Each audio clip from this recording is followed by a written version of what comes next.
Quality और consistent performance के लिए सिर्फ सिल्वर पंप्स एंड मोटर्स, नाम याद रखना।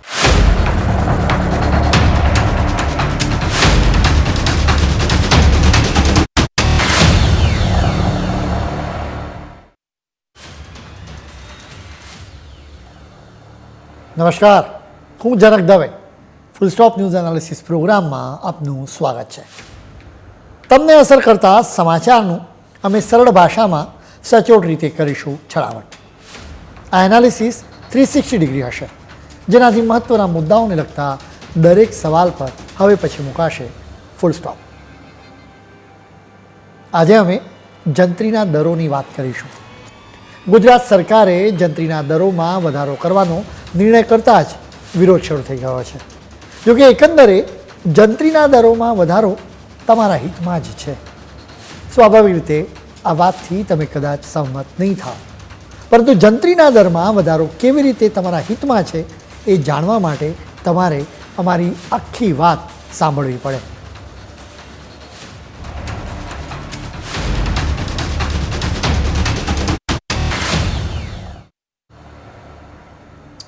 રાજ્ય સરકારે નવી જંત્રી માટે ડ્રાફ્ટ અને ગાઈડલાઇન જારી કરતાં જ આખા ગુજરાતમાં એક ચર્ચા શરૂ થઈ ગઈ છે. મિલકતોની કિંમતોમાં વધારો થશે એવી ચર્ચા થઈ રહી છે. સૌથી પહેલાં તો જંત્રી શું છે એ સમજવું જરૂરી છે. જંત્રી એટલે કે રાજ્ય સરકાર દ્વારા નક્કી કરવામાં આવતું લેન્ડ વેલ્યુ સર્ટિફિકેટ. સરળ શબ્દોમાં કહીએ તો કોઈપણ મિલકતના ખરીદ વેચાણ માટે સરકારે નક્કી કરેલી મિનિમમ કિંમત. વેચાણ દસ્તાવેજ જંત્રી કરતાં વધારે હશે તો જ સરકારી ચોપડે મિલકતની માલિકી તમારી હશે. મિલકતનો દસ્તાવેજ કરતી વખતે જંત્રીના દરથી સ્ટેમ્પ ડ્યુટી અને રજિસ્ટ્રેશન ચાર્જની રકમ નક્કી થાય છે. જો તમારો વેચાણ દસ્તાવેજ જંત્રી કરતાં ઓછો હશે તો સરકારી ચોપડે તમે એ પ્રોપર્ટીના માલિક હોવાની નોંધણી નહીં થાય. જંત્રીને બીજા રાજ્યોમાં સર્કલ રેટ કે રેડી રેકનર તરીકે પણ ઓળખવામાં આવે છે. જંત્રી શું છે તેની અમે તમને બેઝિક જાણકારી આપી. બેઝિક વાત એટલી છે કે જંત્રી એટલે કે મિલકતની મિનિમમ વેલ્યુ. આમ તો મહેસૂલમાં જંત્રી મુજબ જ મિલકતોના દસ્તાવેજો કરવાની સિસ્ટમનો અમલ કરવાનો હતો. જો કે 2008 પહેલાં એમ થતું જ નહોતું. તમે દસ્તાવેજ કરવા જાઓ ત્યારે તમે જઈને કહો કે તમારી મિલકતની કિંમત 1 લાખ રૂપિયા છે તો એ મુજબ દસ્તાવેજ થઈ જતા હતા. આ રીતે દસ્તાવેજો થતા હોવાના કારણે સરકારને સ્ટેમ્પ ડ્યુટી અને રજિસ્ટ્રેશન ફી ઓછી મળતી હતી. જૂના સમયમાં ગામડાઓમાં તો પાણીના ભાવે દસ્તાવેજો થતા હતા. એટલે જ ગુજરાત સરકારે જંત્રીની સિસ્ટમ અમલમાં મૂકવાનું નક્કી કર્યું, જેના માટે ગુજરાતમાં 2006માં સર્વે થયો હતો. એના હિસાબે 2008માં જંત્રીનો અમલ થયો, જેના પછી 2011માં એમાં ફરી સુધારો કરવામાં આવ્યો હતો. પહેલાં જે ભૂલો રહી ગઈ હતી એમાં સુધારો કરવામાં આવ્યો હતો. 2011 પછી અત્યાર સુધીમાં જંત્રીમાં કોઈ જાતનો વધારો કરવામાં નથી આવ્યો. તમે જ વિચારો કે ગુજરાતમાં 2011ની સરખામણીમાં મિલકતોની કિંમતોમાં કેટલો વધારો થયો છે. તમે જ કહો કે 2011માં જે કિંમતે મકાન કે ખેતર મળતું હતું એ જ કિંમતે અત્યારે મકાન કે ખેતર ખરીદી શકાય. એટલે જ આદર્શ સ્થિતિ એ છે કે મિલકતોની કિંમતો વધે એમ જંત્રીના દરોમાં પણ વધારો થવો જોઈએ. જો જંત્રી ઘટે તો એની સીધી અસર સરકારી મહેસૂલ પર થાય, એટલે કે સરકારની આવક ઘટે. આપણા બધાને જ સરકારની આવક ઘટે તો એ પરવડે, પરંતુ સરકાર સુવિધાઓમાં સહેજ પણ ઊણી ઉતરે તો આપણને બિલકુલ પરવડતું નથી. આપણા બધાને રસ્તાઓ ચક્કાચક જોઈએ, ખાનગી હોસ્પિટલને ટક્કર આપે એવી સરકારી હોસ્પિટલ જોઈએ, સરકારી સ્કૂલો પણ સારી હોવી જોઈએ. એ સિવાય બીજી અનેક સુવિધાઓની જરૂર છે. આદર્શ સ્થિતિ એ છે કે મિલકતોના બજાર ભાવની સાપેક્ષમાં જ હંમેશા જંત્રીના દરો નક્કી થાય. જોકે અત્યારે મિલકતોની કિંમતો તો આકાશને આંબી ગઈ છે, પરંતુ જંત્રીના દરો તો છેક 2011ના છે. એટલે કે અત્યારના બજાર ભાવ મુજબ જ સ્ટેમ્પ ડ્યુટી અને રજિસ્ટ્રેશન ચાર્જની વસૂલાત થવી જોઈએ. હવે તમે એક બેઝિક વાત સમજો. કોઈ પણ એરિયાની મિલકતોની કિંમતો કેવી રીતે વધે? એ એરિયામાં કાચા રસ્તાઓ જ રહે તો એની કિંમતો ન વધે. પાકા રસ્તાઓ અને ગટર લાઇન સહિત બધી જ વ્યવસ્થા હોય તો જ વિસ્તારનો વિકાસ થાય. વિકાસ થાય એટલે એ એરિયાની મિલકતોની કિંમતો વધે, જેનો લાભ સામાન્ય લોકોને થાય. પરંતુ સરકારને શું લાભ થાય? સરકારે એ જ રીતે બીજા વિસ્તારોનો પણ વિકાસ કરવાનો હોય, જેના માટે મહેસૂલ વધે એ ખૂબ જરૂરી છે. સરકારને ખરીદ વેચાણ વખતે થતા સ્ટેમ્પ ડ્યુટી અને રજિસ્ટ્રેશન ચાર્જથી મહેસૂલ મળે છે. હવે એ જ રૂપિયાથી બીજા વિસ્તારોનો વિકાસ કરવામાં આવે છે. એટલે એક રીતે જંત્રીના કારણે એકંદરે તમારા જ શહેર એ ગામનો વિકાસ થાય છે. આ જ કારણે 2023માં જંત્રીના દરોમાં વધારો કરવામાં આવ્યો હતો. જોકે લોકો અને બિલ્ડર્સ બંને દ્વારા એનો વિરોધ કરવામાં આવ્યો. વિરોધ અવાસ્તવિક દર સામે હતો. એ સમયે મૂળ પ્રોબ્લેમ એટલો જ હતો કે દરો વધારવા માટે વૈજ્ઞાનિક આધાર નથી, જેની સામે લોકોને ભારે વિરોધ હતો. તેમણે સરકારમાં રજૂઆત કરી, એટલે જે જગ્યાઓએ વાંધો હતો ત્યાં એ નવા દરો મોકૂફ રાખવામાં આવ્યા, જેના આધારે સરકારે ટેકનિકલ સર્વે કર્યો. આ સર્વેથી મળેલી માહિતી મુજબ તાલુકાની ટીપીના આધારે પ્રતિ ચોરસ મીટરનો રેટ નક્કી કરવામાં આવ્યો હતો. હવે એના માટે લોકોના સૂચનો મંગાવવામાં આવ્યા છે. રહેણાંક મિલકતની જંત્રીનો દર કોમર્શિયલ મિલકત માટેની જંત્રીના દર કરતાં ઓછો હોય. ફ્લેટ, પ્લોટ, ઓફિસ સ્પેસ કે ઔદ્યોગિક વસાહત એમ જુદી જુદી મિલકતો માટેના જંત્રીના દર અલગ અલગ હોય છે. જો મિલકતની નજીકમાં શોપિંગ મોલ્સ, વિશાળ બજાર, સારા રસ્તા, હોસ્પિટલ, સ્કૂલ્સ અને બગીચા જેવી સુવિધાઓ હોય તો એની જંત્રીનો રેટ વધારે હોય. જંત્રીનો ઉપયોગ અનેક જગ્યાએ થાય છે. સૌથી પહેલાં તો એના આધારે જ તમારા દસ્તાવેજની રકમ નક્કી થાય છે. બેંકમાંથી લોન મેળવવા કે પછી લોન ક્રેડિટનો સમયગાળો વધારવા માટે પણ જંત્રીનો ઉપયોગ થાય છે. આવકવેરા ભરવા કે વિઝા મેળવવા માટે પણ એનો ઉપયોગ થાય છે. મહારાષ્ટ્રમાં દર વર્ષે જંત્રીના રેટ બદલાતા રહે છે. બીજા રાજ્યોમાં પણ લગભગ એવી જ સ્થિતિ છે. મહેસૂલ કાયદામાં આવી જ જોગવાઈ હતી, જેમાં દર વર્ષે જંત્રીના દરો વધારવાની જોગવાઈ હતી. જોકે ગુજરાતમાં 2011 પછી મોટા પાયે જંત્રીના દરોમાં કોઈ જ ફેરફારો થયા નથી, જેના કારણે જ અત્યારે જંત્રીના દરમાં વધારો કરવામાં આવ્યા છે. ચોક્કસ જ એનાથી મિલકત ખરીદનારી વ્યક્તિઓએ વધારે કિંમત ચૂકવવી પડશે, પરંતુ કેટલાક લોકોને ફાયદો જરૂર થશે. અમે આવા લોકો વિશે વિસ્તારથી વાત કરીશું, પરંતુ અત્યારે સમય છે એક બ્રેકનો.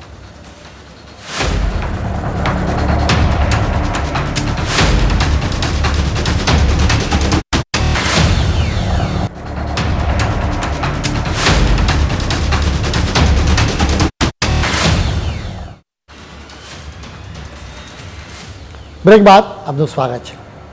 જંત્રીમાં વધારાનો મુસદ્દો બહાર પાડવામાં આવ્યો છે, ત્યારથી મિલકતોની કિંમતોમાં વધારો થઈ જશે એવી વાતો થઈ રહી છે. ગુજરાતમાં છેલ્લે 2011માં જંત્રીમાં વધારો કરવામાં આવ્યો હતો, જેના પછી જંત્રીના દરોમાં વધારો જ કરવામાં આવ્યો નથી. હવે સવાલ એ છે કે જંત્રીના દરોમાં વધારો કરવામાં આવ્યો નથી તો શું એના કારણે મિલકતોની કિંમતોમાં વધારો અટકી ગયો? બિલકુલ નહીં. જંત્રીના દરોમાં મોટા ફેરફારો ન થયા હોવા છતાં મિલકતોની કિંમતોમાં તો વધારો થતો જ રહ્યો છે, જેના કારણે સવાલ થાય કે આખરે શા માટે એવી હવા ફેલાવવામાં આવી રહી છે કે જંત્રીના દરો વધવાના કારણે મિલકતોની કિંમતોમાં વધારો થશે. એ અલગ વાત છે કે ગુજરાતમાં કેટલાક રિયલ એસ્ટેટ ડેવલપર્સ જંત્રીના દરોમાં વધારાનો ગેરલાભ ઉઠાવીને પોતાની મિલકતોમાં વધારો કરી શકે છે. જંત્રી એટલે કે મિલકતની મિનિમમ કિંમત. અત્યારના માર્કેટ રેટને ધ્યાનમાં રાખીને જ આ મિનિમમ કિંમત નક્કી કરવામાં આવી છે. એટલે કે અત્યારના માર્કેટ રેટ કરતાં જંત્રીના દરો ઓછા જ છે. એટલા માટે જંત્રીમાં વધારાનો વિરોધ કરવો વ્યાજબી ન હોવાનું જણાય છે. જંત્રીના દરોમાં વધારાથી કેટલાક લોકોને ફાયદો થઈ શકે છે. સૌથી મોટો ફાયદો ખેડૂતોને થઈ શકે. ઔદ્યોગિક વસાહત કે રસ્તાઓ માટે તેમની ખેતીલાયક જમીનને સંપાદિત કરવામાં આવે છે. આવા ખેડૂતોને ફરિયાદ રહેતી હોય છે કે તેમને પૂરું વળતર નથી મળતું. જોકે હવે જંત્રીના દરો વધારવામાં આવ્યા હોવાના કારણે તેમને વધુ વળતર મળશે, એટલે કે તેમને સીધો જ ફાયદો થશે. ખેડૂતોને બીજો પણ એક મોટો ફાયદો મળી શકે, જેમ કે જંત્રીના દરો બાદ ખેતરોની કિંમતો વધી જશે, જેના કારણે તેઓ તેમના ખેતરની સામે વધારે લોન પણ મેળવી શકશે. એ ઉપરાંત જૂની મિલકતો વેચવા માંગતા લોકોને પણ ફાયદો થઈ શકે.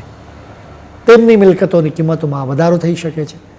તેમને પોતાની મિલકતો ઓછા ભાવે વેચાઈ જવાનો ડર ઓછો થશે. કેટલીક ખોટી રીત બધા જ જાણતા હોવા છતાં અટકતી નથી. તમે પોતે કોઈ ઘર ખરીદવા ગયા હશો તો તમે એનો અનુભવ કર્યો હશે. જેમ કે તમે કોઈ બિલ્ડરની પાસે જાઓ ત્યારે તે કિંમતનો અમુક ભાગ બ્લેક અને અમુક ભાગ વ્હાઇટમાં માંગતો હોય. જો કે કેટલાક બિલ્ડર્સ પૂરેપૂરી રકમ વ્હાઇટમાં જ માંગતા હોય છે. જો કે રિયલ એસ્ટેટમાં બ્લેક મની સર્ક્યુલેટ થઈ રહ્યા હોવાની વાત કોઈ નકારી ન શકે. આખા ભારતમાં આવી સ્થિતિ છે. જો કે કેટલાક લોકો આવી સિસ્ટમનો દુરુપયોગ કરીને અપરાધોથી મેળવેલી બ્લેક મની રિયલ એસ્ટેટમાં ઠાલવે છે. હવે આવી બ્લેક મની પર અંકુશ મુકાશે. નોકરિયાત લોકોને સૌથી મોટો ફાયદો થવાનો છે. દસ્તાવેજની રકમ વધી જશે, જેના કારણે તેઓ વધારે રકમની લોન મેળવી શકશે. લોનની રકમ વધારે રહેશે તો વ્હાઇટ રકમનો ભાગ વધારે રહેશે, જેના કારણે માર્કેટમાં વ્હાઇટ મની વધારે ઠલવાશે. એટલે માર્કેટમાં લિક્વિડિટી વધારે રહેશે, જેનો સીધો ફાયદો અર્થતંત્રને થશે. જોકે સૌથી મોટો ગેરલાભ પોતાના સપનાનું ઘર ખરીદવા ઈચ્છતા લોકોને થશે. આખી એક સાયકલ છે જે સમજવી રહી. કોઈ વ્યક્તિ જમીન વેચશે તો તેને જંત્રીના નવા દરોના કારણે આર્થિક ફાયદો થશે. બિલ્ડર તેની પાસેથી જમીન ખરીદશે, એટલે કે બિલ્ડર એના માટે વધારે કિંમત ચૂકવવી પડે. હવે આ જે વધારાની રકમનો ભાર આખરે તો લોકો પર જ આવશે, એટલે કે તેમણે મકાનો માટે વધારે કિંમત ચૂકવવી પડશે. ઉપરાંત સ્ટેમ્પ ડ્યુટી અને રજિસ્ટ્રેશન ફી પણ વધારે ભરવી પડશે. આ જ કારણે રિયલ એસ્ટેટની એક મુખ્ય માંગણી છે. તેઓ કહે છે કે જંત્રીના દરોમાં વધારો થવાથી લોકો પર બોજો પડે છે. હવે લોકોને થોડીક રાહત આપવા માટે સરકારે સ્ટેમ્પ ડ્યુટી અને રજિસ્ટ્રેશન ફીમાં ઘટાડો કરવો જોઈએ. સામાન્ય લોકો માટે મુશ્કેલી એ રહેશે કે જંત્રીના દરોના આધારે જ પ્રોપર્ટી ટેક્સ વસૂલાય છે, એટલે કે આગામી સમયમાં એમાં વધારો થઈ શકે છે. ભારતના બીજા રાજ્યોમાં થોડા સમયના અંતરે જંત્રીના દરો વધતા રહેતા હોય છે. આ રાજ્યોમાં એને સર્કલ રેટ કહેવામાં આવે છે. કોઈ પણ રાજ્યના વિકાસ માટે એ ખૂબ જ જરૂરી પાસું છે. વિકાસ કામો માટે સરકારને વધારે મહેસૂલની જરૂર પડે. મહેસૂલમાં મોટો હિસ્સો સ્ટેમ્પ ડ્યુટી અને રજિસ્ટ્રેશન ફીનો હોય છે. હવે સરકારને વધારે મહેસૂલ મળશે તો વિકાસના વધારે કામો થઈ શકે. હજી તો ગુજરાત ઓલિમ્પિક્સ માટે તૈયારી કરી રહ્યું છે, જેના માટે વ્યાપક ઇન્ફ્રાસ્ટ્રક્ચર ઊભું કરવામાં આવી રહ્યું છે. ઓલિમ્પિક્સથી દુનિયાના નકશામાં ગુજરાત વધુ રોશન થશે. ટૂંકમાં આ તમામ વિકાસ કામગીરી માટે રૂપિયા જોઈએ, અને આ રૂપિયા માટેનો એક ઉપાય જંત્રીના દરમાં વધારો કરવાનો છે. સ્વાભાવિક રીતે તમે કહેશો કે સરકારી તિજોરીમાં નાણાં ઠલવાયા કરે, પરંતુ ભ્રષ્ટાચારના કારણે એનો લાભ લોકોને મળતો નથી. જોકે અત્યારે રાજ્ય સરકાર ભ્રષ્ટાચારની સામે ઓપરેશન ગંગાજળ ચલાવી રહી છે. એક તરફ જંત્રીના દરોમાં વધારાથી બ્લેક મનીને અંકુશમાં મૂકવામાં આવશે, બીજી તરફ ભ્રષ્ટ અધિકારીઓ પર તવાઈ આવે છે, જેથી લોકોની પરસેવાની કમાણી પર લાદવામાં આવેલા ટેક્સના રૂપિયા કોઈ પચાવી ન પાડે. જંત્રીના દરમાં કેટલો વધારો કરવો એ સવાલ કદાચ હોઈ શકે છે. જો કે મિલકતોના વાસ્તવિક દરો અને કાગળ પરના દરો મેચ થવા જોઈએ. વળી જંત્રીની સિસ્ટમ એ માત્ર પ્રોપર્ટી વિશે નહીં પણ પ્રોગ્રેસ વિશે પણ છે. દેશવાસી તરીકે આપણે કેટલીક ટ્રાન્સપરન્સી રાખીએ છીએ, એનો પણ આ એક સવાલ છે. તમે એક વાત સ્પષ્ટ સમજો કે જંત્રીના દરોમાં વધારો એક રીતે તમારા અને દેશના ભવિષ્ય માટેનું રોકાણ જ છે. હવે અમે તમને જણાવીશું કે જંત્રીના દરને કેવી રીતે જાણી શકાય. મહેસૂલ વિભાગની વેબસાઇટ પરથી તમે જંત્રીના દરો જાણી શકો છો. આ વેબસાઇટ પર તમારે તમારા એરિયાની વિગતોની એન્ટ્રી કરવાની રહેશે. ગરવી ગુજરાતની વેબસાઇટ પરથી પણ આપ જાણકારી મેળવી શકો છો. તમારી પાસે ઈ ધરા કેન્દ્રની મુલાકાતનો પણ એક વિકલ્પ છે, જેના માટે તમારે તાલુકા મામલતદારની કચેરીમાં આવેલા ઈ ધરા કેન્દ્રમાં જઈને અરજી કરવાની રહેશે. જેના માટે તમારે જરૂરી દસ્તાવેજોની સાથે સર્વે નંબર અને સરનામા જેવી વિગતો તેમજ તમારી ઓળખની વિગતો પણ આપવાની રહેશે. અરજી મળતાની સાથે જ ફિલ્ડ સર્વેની પ્રક્રિયા શરૂ થશે. સર્વે બાદ અરજી કરનારને જંત્રીના દરો વિશે જાણકારી આપવામાં આવે છે. જંત્રીના દરો વિશેના ડ્રાફ્ટમાં જાણવા લાયક ઘણી વિગતો રહેલી છે, જેના વિશે અમે તમને વિસ્તારથી જણાવીશું. પરંતુ અત્યારે સમય છે વધુ એક બ્રેકનો.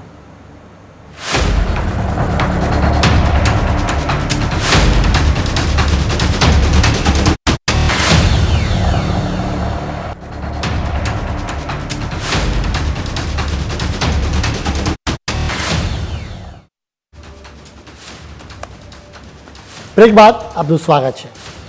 ગુજરાત સરકારે નવા જંત્રી માટે ડ્રાફ્ટ અને ગાઈડલાઇન બહાર પાડી છે. તમારું પણ ઘર કે ખેતર હશે, એટલે તમારે આ ગાઈડલાઇન્સને સારી રીતે સમજવી પડે. આ ડ્રાફ્ટ અને ગાઈડલાઇનમાં બધી જ બાબતોમાં ખાસ ખ્યાલ રાખવામાં આવ્યો છે, જેમ કે જૂના બાંધકામના ઘસારાના દરને પણ ધ્યાનમાં લેવામાં આવ્યો છે. એ સિવાય ભોંયરા અને ટેરેસ જેવી જગ્યાઓને પણ ધ્યાને લેવામાં આવી છે. એ સિવાય મિલકતોને લઈને લોકોના મનમાં રહેલા સવાલોના જવાબો પણ આપવામાં આવ્યા છે, જેમ કે ખેતીની જમીન અધિકારીની પરવાનગીથી બિન ખેતી હેતુ માટે ખરીદાઈ હોય તો શું કરવું, કે પછી કોમર્શિયલ હેતુ માટે જંગલ ખાતા હસ્તકની જમીન ફાળવવામાં આવી હોય ત્યારે શું કરવું જોઈએ. આવી તમામ બાબતોને સામેલ કરવામાં આવી છે. લોકોના વાંધા સૂચનો મંગાવવામાં આવ્યા છે, જેના પર સરકાર વિચાર કરશે. એના પછી જ એને સરકાર મંજૂરી આપશે.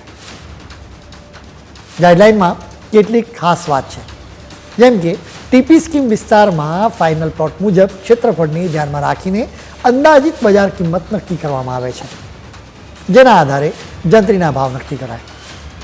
ટીપી સ્કીમ સિવાયના વિસ્તારનો પણ ઉલ્લેખ છે, જ્યાં ભવિષ્યમાં સ્વાભાવિક રીતે રસ્તાઓ કે બીજી કોઈ સુવિધાઓ માટે કપાત આવે. જો કે જંત્રીના દર નક્કી કરવા માટે આવી કપાતને ધ્યાનમાં લેવાની નથી. ગાઈડલાઇનમાં બિલ્ટઅપ એરિયા અને કાર્પેટ એરિયાને લઈને પણ ચોખવટતા છે. આ ગાઈડલાઇન મુજબ કાર્પેટ એરિયાનો 1.2ની સાથે ગુણાકાર કરો એટલે કે બિલ્ટઅપ એરિયા થાય. મિલકતની બજાર કિંમત નક્કી કરવા માટે બિલ્ટઅપ એરિયાને જ ધ્યાનમાં લેવામાં આવશે.